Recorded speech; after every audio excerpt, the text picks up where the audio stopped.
4 डिसंबर ते S news ऐं सिंध सार जे सरवाण साजिद हुसैन सोलंकी पारां ऐलानियल इल्म रोशनी आहे जे सिरे हेठि मिठियाणी वासियुनि केतिरी तयारी कई आहे ऐं हू उन स्लोगन बाबति छा था चवनि।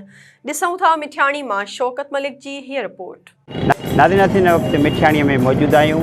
4 डिसंबर ते एस तरफ़ां ऐलानियल इल्म रोशनी तहत जेको प्रोग्राम ऐं जेको ॾींहुं मल्हायो पियो वञे उन हवाले सां शहर वासियुनि सां ॻाल्हि ॿोल कंदासीं त हुननि केतिरे क़दुरु हिन ॾींहं जे लाइ तयारी कई आहे। जीअं त असां निहायती शुक्रगुज़ार आहियूं एस न्यूज़ चैनल जा जंहिं इल्म रोशनी जे सक़ाफ़त ॾियारो रखियो आहे।